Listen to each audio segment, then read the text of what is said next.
My FIL changed the inheritance because my son has autism, despite my grandfather-in-law's dying wish to provide for him. Before we get into this story, you should know, my son is 5 years old and is nonverbal autistic. When I was pregnant, my grandfather-in-law Robert Sr. told me that if I had a son and named him Robert IV, he would inherit the family fortune of several $1 million worth of real estate and investments. This was his dying wish that his name lived on. I of course didn't know that my son would be nonverbal autistic, but I agreed to it because I wanted to do what's best for the family. My grandfather-in-law told me that his will was that the property be passed to his son Robert Jr., my FIL, and then to his son and my husband, Robert III, and then left to our son Robert IV, who would most likely pass it on to his son one day. Well, he passed shortly after and left everything to his son with future intentions known and agreed upon. I had my son Robert IV and I thought that would be the end of it. Until a week ago. My FIL has 2 sons. Robert, my husband, the oldest, and Richard, who is the middle child. Robert, my husband, is hardworking, good with money and reliable. My Bill, on the other hand, is not. He can't hold a job. He has multiple kids from different moms that he barely sees, let alone takes care of. He's also been in and out of rehab or jail, petty theft or drug use, etc., nothing major, the last decade. He's been given every opportunity to turn his life around and refuses each time. He's been given cars, job opportunities, places to live that other people who don't have wealthy parents to fall back on would kill for. He never takes it seriously and always takes it for granted. The only reason he is alive right now is being constantly bailed out or enabled by my MIL. Most recently, we've given him our house, at my MIL's suggestion, so he could have a place to stay after he got out of rehab and to give him a safe place for his kids to visit so he could try to build a relationship with them. My husband and I needed a bigger place for our growing family anyway, so we agreed to it and bought a second home, and Richard moved into the first. He now pays the mortgage and whatever is needed to maintain the property. It's been a few months and surprisingly he's been making the payments on time despite not having a job. I suspect Neil has been giving him the money. I thought everything was fine until last Sunday when we got together for dinner. My Bill mentioned how he couldn't wait to move to his new place. I asked what he was talking about and he said he was moving into my grandfather-in-law's house. Excuse me. I pulled my husband and Phil into the other room and asked what was going on. My husband had no idea, but my son told me that he was changing the will to leave the property and investments/money my grandfather left behind for our son to Richard. My husband's son would be getting my FIL property and smaller portfolio. Normally I wouldn't care, but this property was promised to my son. My son is nonverbal autistic, which we didn't know about when grandfather-in-law passed away. I'm not sure if he'll ever be able to live on his own or take care of himself after we're gone. My husband and I always planned that if that were the case, our son could move into the property guest house and rent out the main home, which is currently being used as a family beach house for weddings or events or reunions, etc. He could survive off that and the money from the portfolio to pay for a caretaker. This would give him a chance to live independently, and if he turned out to not need additional support in the future, then it was his to pass on or live in or whatever. Before anyone asks, we did not forget about our other 2 children. Our daughter will inherit the house Uncle currently lives in. Our second son will inherit our current home. Yes, their inheritance will be significantly less than their older brother, but it was never our money to give away. Grandfather-in-law, who was the original owner of the property, made it very clear that he was leaving this for my oldest son and him alone. We want to stand by his wishes. My MIL and BL both knew of this plan. They told me they were supportive of my efforts to provide for our son's future and that I was a good mother for thinking so far ahead. I was deeply upset by this news and asked why he was changing his mind after promising to his father and to my husband that he would pass this on to his grandson and great-grandson. He said that he always intended to respect his father's wishes, but that our son Robert IV didn't live up to the namesake expectations that he's sure grandfather had for an heir. Yep. My son wasn't worthy because he was autistic. Since he knew that my husband would honor his word and leave it to our son, he thought it would be best if he cut my husband out altogether and leave it to his other son Richard. I asked him why he would leave it to someone as reckless as Richard when his youngest Rachel was more financially responsible. He said it was because only a son could be an heir. Apparently my MIL has also been pressing for months to give Richard the home, and that Richard told him that he deserved better than our charity. That since we had 2 homes, that we saved and paid for on our own, that it was only fair if he was given grandfather's property and money. I immediately excused myself, grabbed my kids and left the house. My husband and I talked, and while he's upset about what happened legally, Grandpa left the home to his dad and he isn't obligated to leave it to him in spite of his promise. He says that he's sure we'd find another way to provide for our son if he needs it. That, however, isn't good enough for me. We busted our butts and sacrificed so that we could give all of our children a home to live in someday. Now we're being put into a position where we have to choose which of our children get a home. Not to mention if our son does need additional support and income, he's going to have to live with us and off of our income and will not have the chance to be independent. This is when I thought about the dirty little secret buried in the family skeleton closet. 2 years ago, my husband and his 2 siblings were given those DNA tests for Christmas and found out that Richard was only their one-half brother. They confronted MIL, who admitted to having an affair, but she didn't know if Richard was FIL or her lover's child. When she got pregnant, she apparently ended the affair for good and hasn't strayed since. She begged her kids to not tell FIL because Richard needed his support. She said he would disown him and divorce her if he ever knew the truth. For the sake of keeping the peace, and since this wasn't my side of the family drama, I agreed to never speak about it again. But since we're breaking promises and going behind each other's backs, I just might print out his one-half brother status and mail it anonymously to Phil. This of course will implode the family, while I happily watch from the sidelines, as well as securing my son's place as the inheritor of the family fortune. After all, only a son can be an heir, and Richard is not his son. A few days later, added to the post in response to people commenting on the post and readability. Edit: I'd like to give some more context to those in the comments. I am not rich by any means at all. My parents grew up in poverty and worked their way up to lower middle class. I'm not educated beyond high school, and even then I was average at best. I'm neurodivergent like my son, but at a higher function level, and did not do well in subjects that did not interest me. My husband and I met on a high school track field, and it was love at first sight. His parents did not want us to be together. I was not the girl they picked out for him, and I didn't come from the right kind of family or come from the same religious background. My husband knew choosing me was going to make his life harder and he'd have less support, and he did it anyway. He lost his college fund, so he joined the military. I worked in a pizza shop while he was in training, and we got married right after, and I moved into his 2-bedroom apartment he shared with a guy from his work. I worked at a Waffle House around the corner while he took college classes online. We worked hard to get where we are now. He got out after finishing college, and we moved back home and bought our first house, a small 3-bed 2-bath.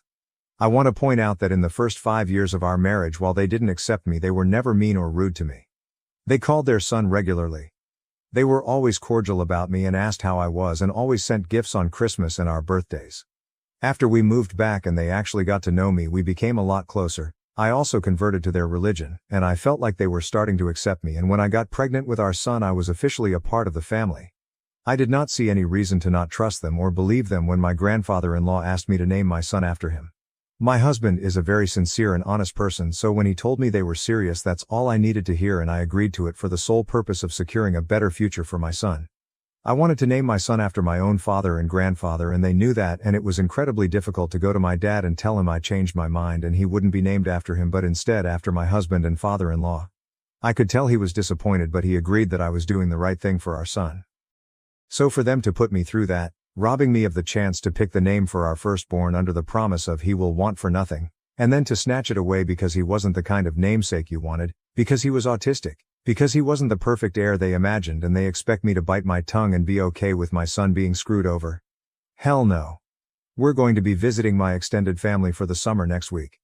I'm going to have my friend mail it from a local post office a week or 2 after we leave, so there's not a trace back to us, and we'll see what unfolds from a distance. Edit: Jesus people. I get it. I will clean up the story. Look. I added periods. Are you happy now? Small update on same post a week later. Small update. I've taken the comments seriously, and I have formulated a plan to orchestrate this from the shadows.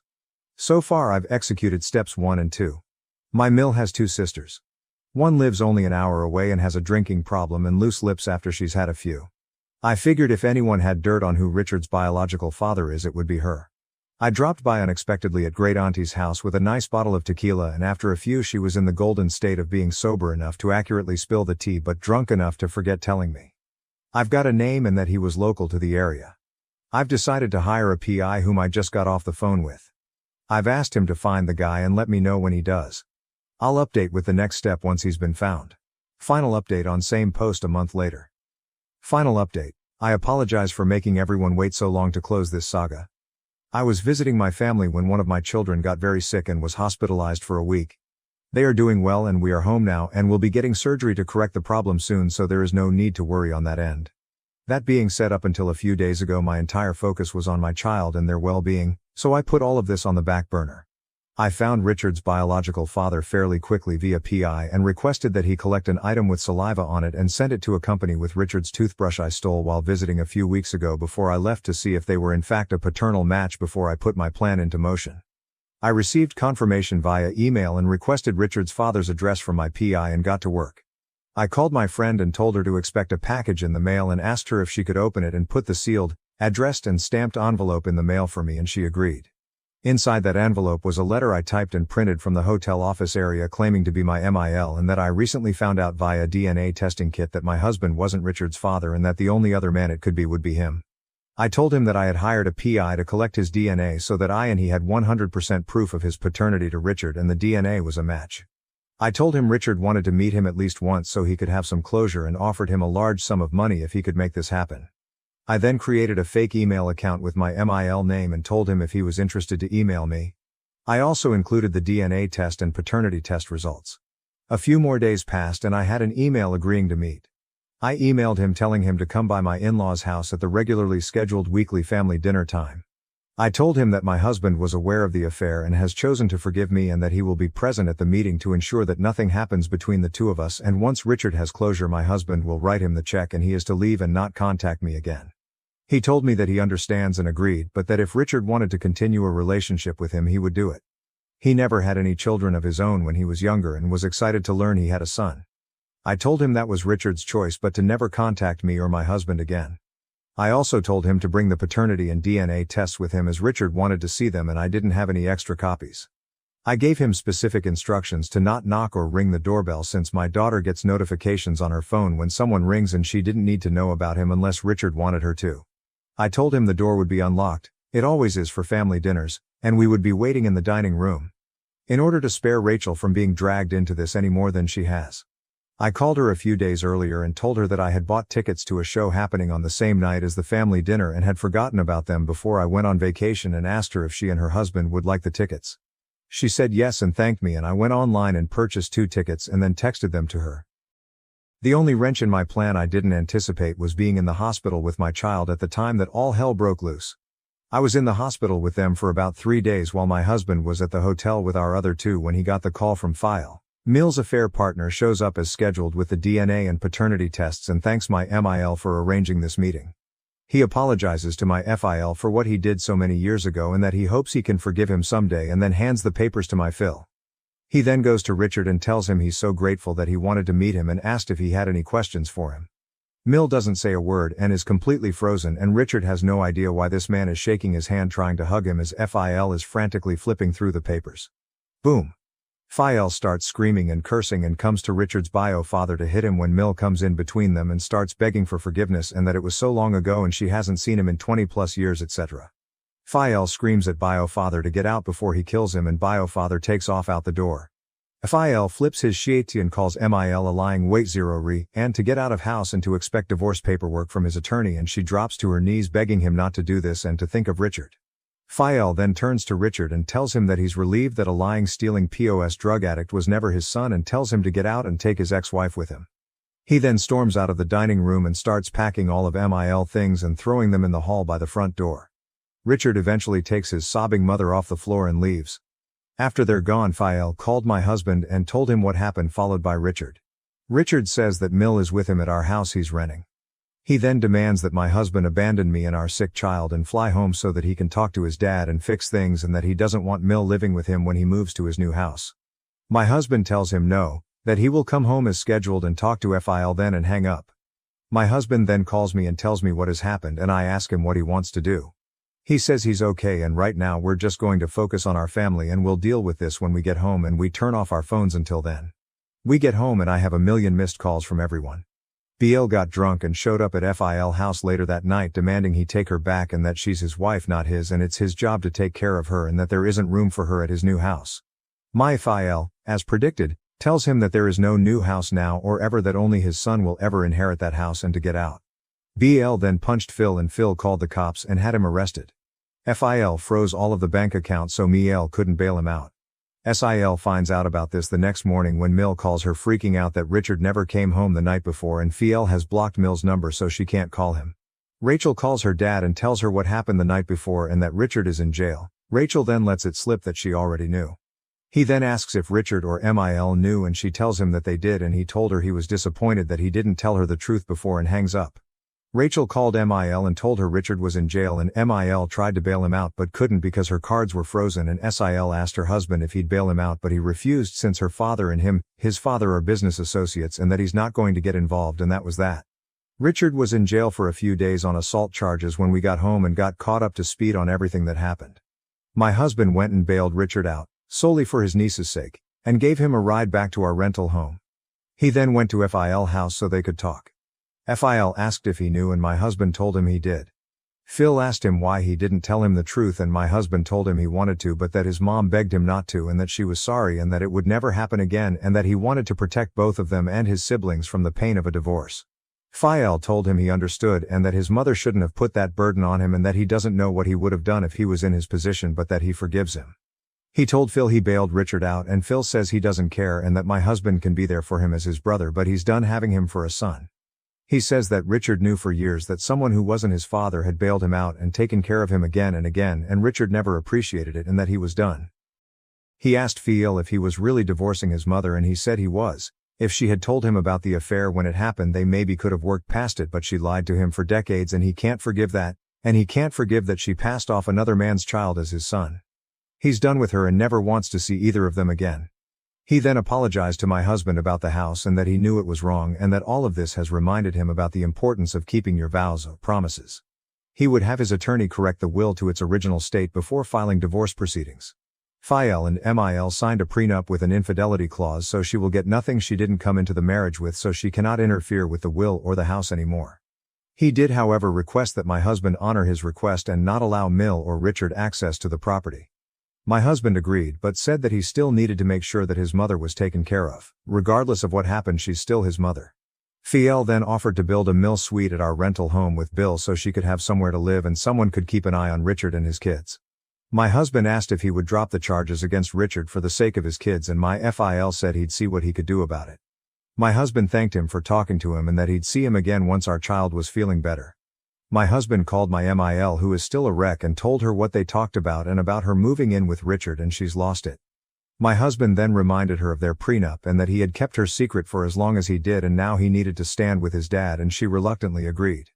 He also spoke to Richard who was also pissed off that he wouldn't be getting the property and now would have to share the house with his mother and my husband also reminded him that we bailed him out and are letting him live in our home at cost the least he can do for us and his mother is let her live here too.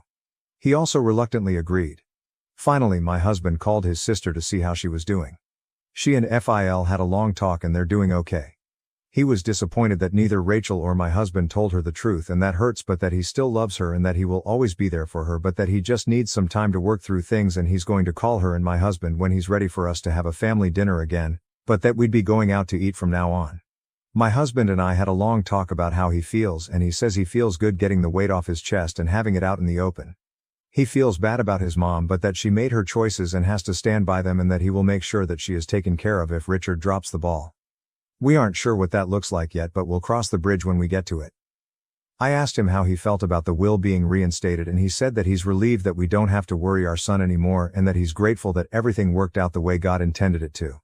As for Richard's bio father, he emailed me after the dinner and asked what the hell happened and I told him my husband couldn't handle seeing the man who slept with his wife in person and lost it. He was free to reach out to Richard and arrange a meeting if he wanted to and to not contact me again. I sent him Richard's phone number and deleted the email address. I have no idea if they are in contact or have any current plans to meet. Thank you to everyone for following my story and for all of your advice. I hope I never have to do this ever again. Being a master manipulator just isn't for me and is quite frankly exhausting but for my son it will always be worth it.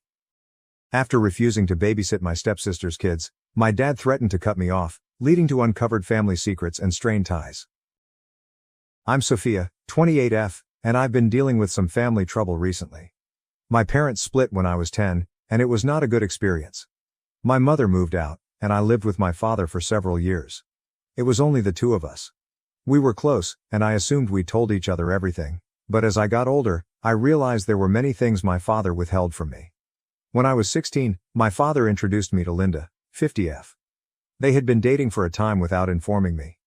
I was hurt that he kept this a secret, but I attempted to be supportive. A few months later, they married, and Linda moved in with her daughter, Emma, 25F. The transition was difficult. I went from being an only kid to suddenly having a stepsister. Emma and I never really clicked. She was lively and outgoing, whereas I was more reserved. We were courteous to one another, but we never became close friends or anything like that. At 18, I moved out for college, relieved to get some space from my new family. I focused on my academics and met new people. After graduating, I found a job in the same city and decided to stay. I'd go to see my father and Linda on holidays, but that was about it. Emma and I scarcely communicated, just exchanging birthday texts and attending family dinners when I was in town. Fast forward to today. Emma recently came to my city with her 27-year-old husband Jake, and their 2 children, Liam, 4M, and Ava, 2F. Jake accepted a new position at a technology startup, so they relocated here. Emma does not work. She is a stay-at-home mom. When they first moved, my father called and requested me to assist them settle in. I was not delighted about it, but I agreed. I took them around the city, helped them select a suitable neighborhood, and even helped with part of the relocation. I believed that was the end of it, but I was mistaken. Emma began visiting my flat every evening with her children about a week after they relocated. She would ask me to look after them for an hour or 2 while she went errands.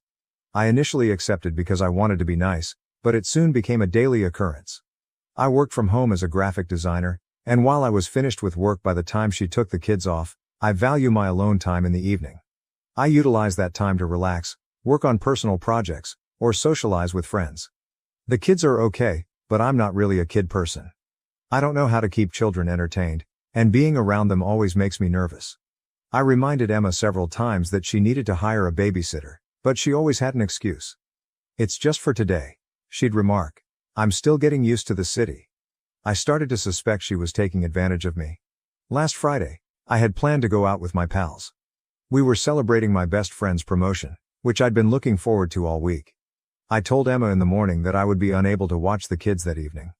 She said okay, and I assumed that was all. But at 6 p.m., just as I was about to leave, Emma arrived at my door with Liam and Ava. Before I could say anything, she handed me the kids and drove away. I tried calling her, but she did not answer. I even called Jake, but he did not respond. I had to postpone my plans and stay at home with the kids. I was infuriated. Emma had ruined my plans before, but this was the first time she fully ignored my refusal to babysit.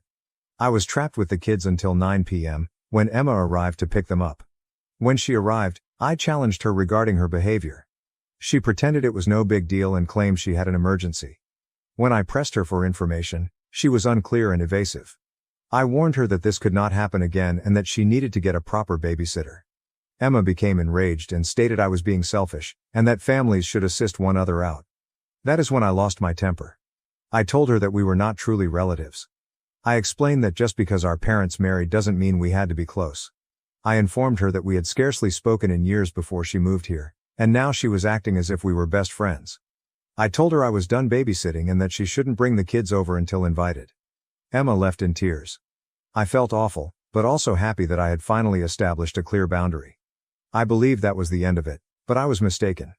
The next day, my father called me. He was upset with me. He stated Emma had contacted him crying, accusing him of being nasty to her and the children.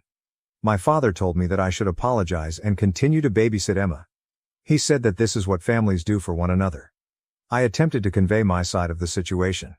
I informed him about Emma taking advantage of me, repeatedly ruining my plans and never respecting my time or boundaries. But my father was not listening. He continued emphasizing that I should be more understanding and helpful. Then my father said something that deeply saddened me. He called me selfish and expressed disappointment in the person I had become. He told me that Linda and Emma were now my family, and I needed to accept it. He even mentioned how distant I had been since he married Linda, hinting that I still harbored a grudge.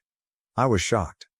I told him they were his family, not mine, and that I was an adult capable of making my own decisions. I told him that I had my own life and obligations and I couldn't just drop everything to be Emma's on-call babysitter. This resulted in a major debate. My dad threatened to cut me off if I didn't apologize to Emma and resume babysitting. I felt hurt and enraged. I informed him I was self-sufficient and didn't need his money. I also suggested that if he wanted to cut me off over this, perhaps we weren't as close as I believed. My father ended the call by hanging up on me. Linda and other family members have since messaged me, accusing me of being unfair. They suggest that I be more empathetic of Emma's circumstances as a young mother in a new city. Some of my aunts have even called to say I'm pulling the family apart. Emma hasn't contacted me directly, but she has been writing on social media about how families should always be there for one another. She has been tweeting quotes about the value of sisters and how blood does not determine family. It appears like she is attempting to publicly guilt trip me. I feel like I'm going mad. Am I truly in the wrong here? I don't think it's fair for Emma to expect me to be a free babysitter anytime she wants, and I don't think my father should threaten me about it. But I'm beginning to wonder whether I went too far in claiming Emma and Linda aren't my real family. Part of me feels guilty. Perhaps I could have been more patient with Emma. Perhaps I should have tried more to connect with her when we were younger. But another part of me is angry and resentful. I feel that my thoughts and boundaries are not being respected. I have always treasured my freedom. After my parents divorced, I learned to rely on myself. I worked hard in school, received a college scholarship, and have established a successful profession. I'm not used to having people rely on me in this way, and I'm not sure I want the responsibility. At the same time, I can't stop thinking about Liam and Ava. They're innocent in all of this, and I genuinely care about them. I don't want kids to feel rejected or undesired, but I also don't think it's good for them to have an aunt who dislikes babysitting them. I tried discussing this with some of my friends, but they seem divided. Some believe I'm being overly harsh and should try to work things out with Emma. Others believe that I'm correct in setting boundaries and Emma is entitled. I do not know what to do. Should I apologize? Should I stand my ground? I feel like this thing has spiraled out of control, and I'm not sure how to fix it. I don't want to lose my relationship with my father. But neither do I want to be taken advantage of. This scenario has caused me to question a lot about my family and myself. Am I really as selfish as my father claims? Have I been harboring bitterness for his remarriage without realizing it? Should I have worked more to develop a relationship with Emma over the years? I keep thinking about how things may have turned out differently if my mother was still present. She relocated across the nation after the divorce, and we don't communicate much. I wonder what she would say about all of this. I am at a loss. I believe that no matter what I do, someone will be upset with me. I want to do the right thing, but I don't know what that is anymore. Update 1. It's been almost 2 weeks since my last post, and things have only become more complicated. I'd like to thank everyone who responded and offered suggestions. It let me see things more clearly. After reading the comments, I decided to stand my ground. I did not apologize to Emma or begin babysitting again. This created some strained family relations. My father stopped communicating to me completely, and Emma continued to post passive-aggressive messages on social media about false family members and the value of being present for your nieces and nephews. The quiet from my father was especially difficult. We used to communicate at least once a week, but now there is nothing. I tried to convince myself that it was for the best and that I was creating good limits, but it still hurt. My stepmother, Linda, attempted to mediate the conflict. She contacted me several times, attempting to get me to reconcile with Emma and my father. She said she understood where I was coming from, but that family valued compromise. I appreciated her efforts, but I still felt as if everyone was rejecting my emotions. I immersed myself into my profession, taking on extra freelance projects to take my mind off the family problems. I also began going to the gym more frequently and took up a new hobby, painting. It was soothing to produce something lovely in the midst of my life's craziness.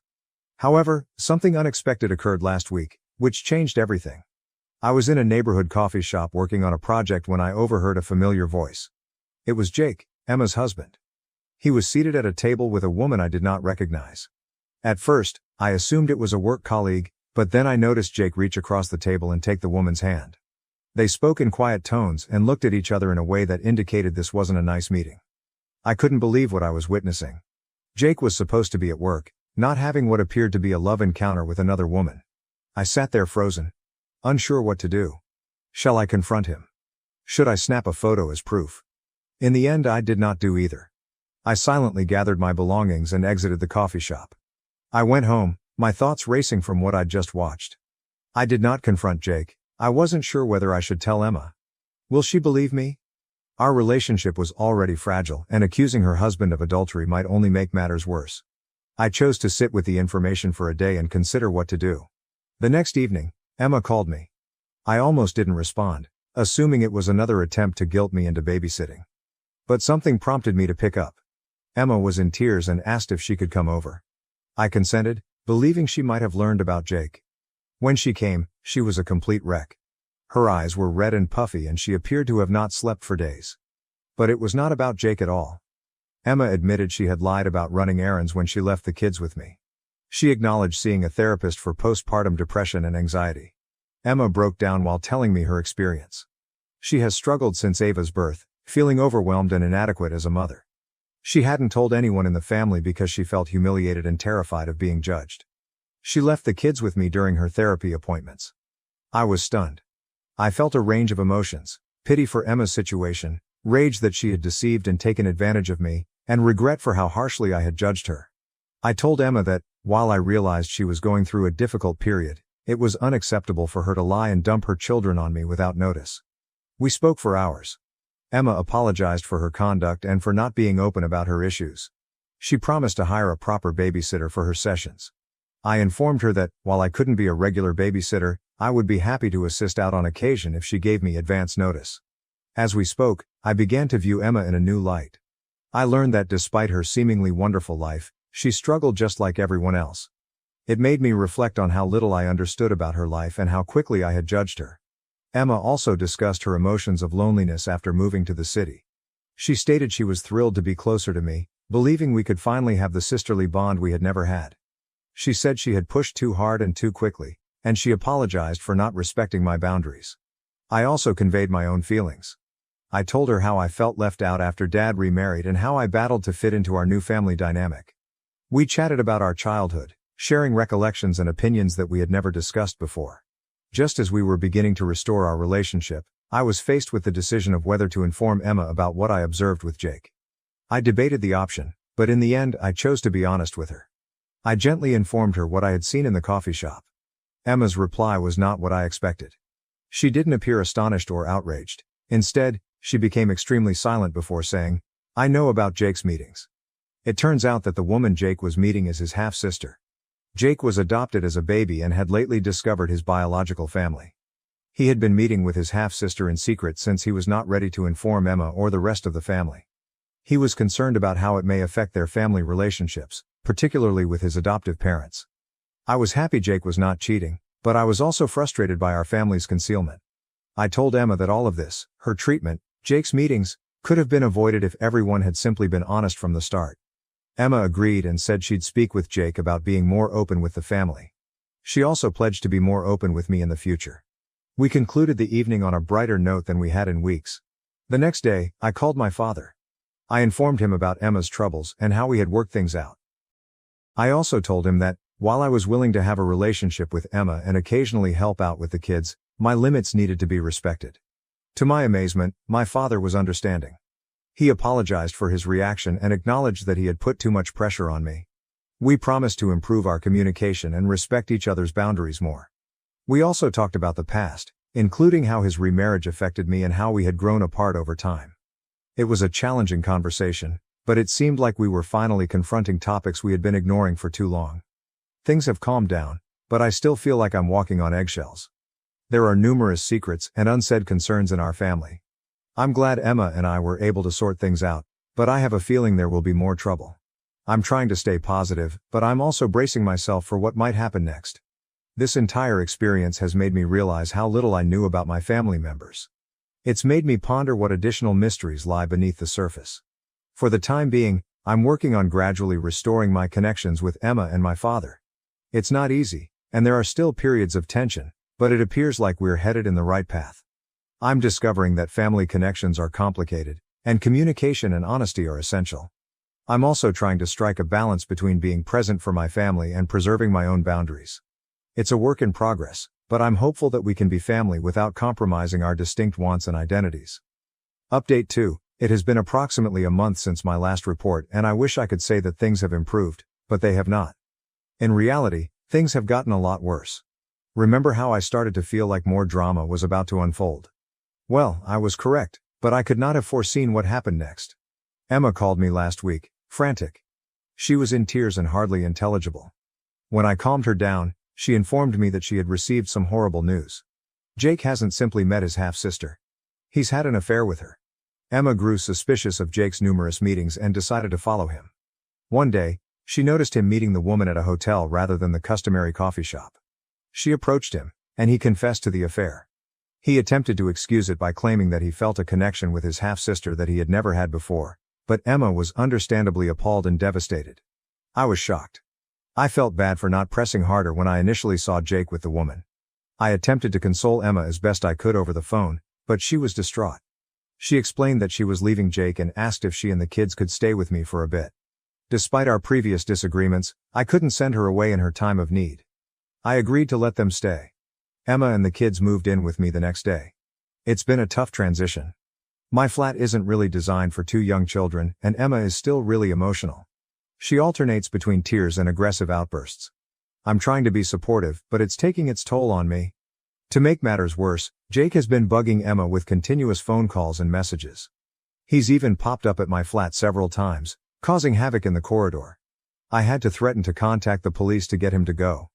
It has been distressing for everyone, especially the children, who do not understand what is going on.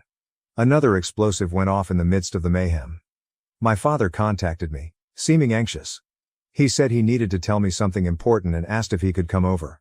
When he arrived, he dropped a bombshell that shocked me to the core. It turns out Jake's half-sister is also my half-sister.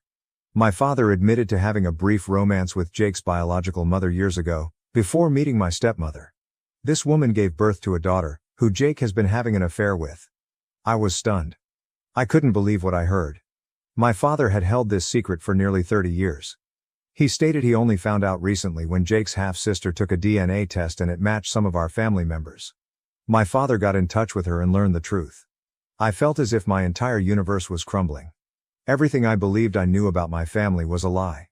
I was angry with my father for keeping this a secret, at Jake for betraying me, and at myself for failing to anticipate any of this. I haven't told Emma about the recent revelation yet. She's already coping with so much, and I'm worried this may push her over the brink. But I know I'm going to have to tell her someday. The previous several days have been a haze. I've been trying to keep things regular for the kids while simultaneously supporting Emma and dealing with my own thoughts about this new sister. I've taken some time off work to deal with everything, but I'm not sure how long I can do it. I'm at a loss on what to do next. My flat has become a refuge for my sister and her children, a safe haven from her cheating husband, and it now feels like the hub of a decades-long family scandal. I'm trying to keep everything together, but I feel like I'm drowning in secrets and lies. I'm not sure how our family will ever heal from this. The trust has been damaged, and I'm not sure it can be repaired. I'm thinking about going to therapy to deal with all of this, but for the time being, I'm just taking it day by day. I've tried to contact some friends for help, but it's difficult to explain the scenario without seeming like I'm making it up. How would you inform someone that your brother-in-law is having an affair with your hidden half-sister? It sounds like something from a horrible soap drama. I am also concerned about the long-term ramifications of all of this. What will happen to Emma and the children? Will Jake seek custody? And what about my half-sister? Should I try to reach her? Do I really want to know her? Given the circumstances, it's also worth considering how this may influence my relationship with my father. I'm upset that he kept this a secret for so long, but I understand that he was probably terrified and ashamed. Even so, knowing what he did makes it difficult to look at him in the same way. For the time being, my primary emphasis is on Emma and the children. Despite the volatility, I'm attempting to provide a stable atmosphere for them. It's not simple, but it seems like the proper thing to do. I'm also attempting to care for myself. I've started journaling to help me process my emotions, and I'm making an effort to do something I enjoy every day. Even if it's as simple as reading a book or going for a walk. I know I'll have to make some important decisions shortly about Emma's predicament, my connection with my father, and whether or not to contact my half-sister. But for now, I'm just trying to get through each day.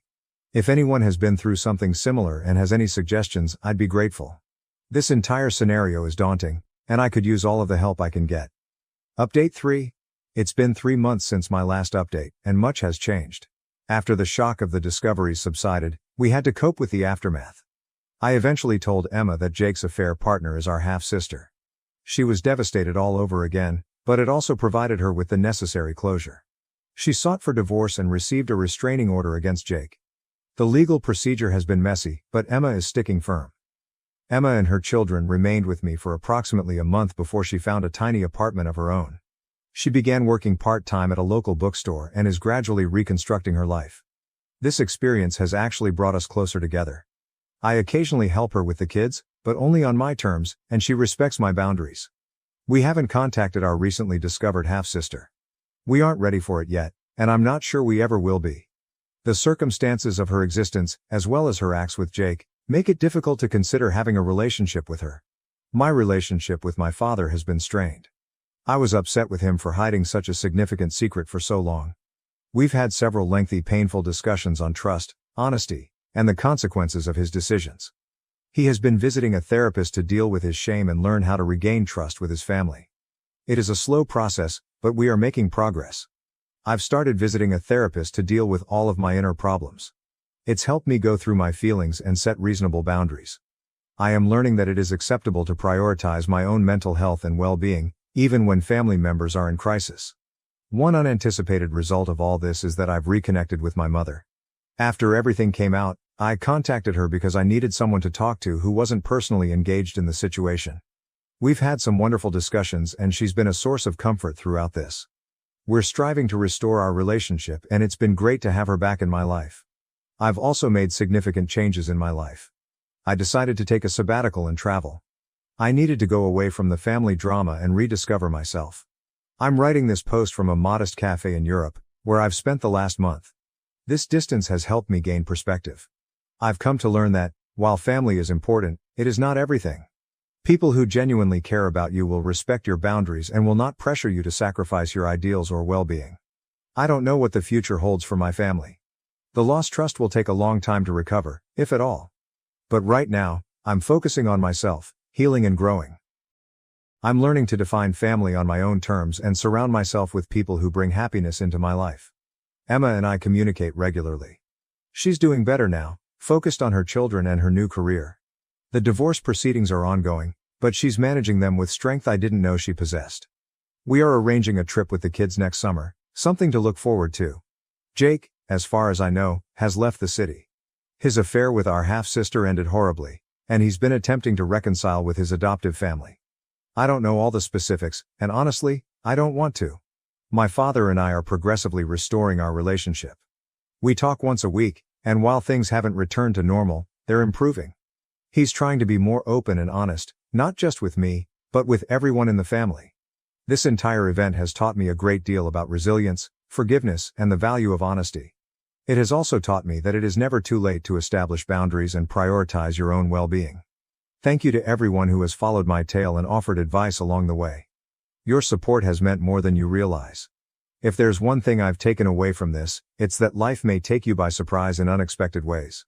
All we can do is strive to approach each day with honesty, courage, and self-respect.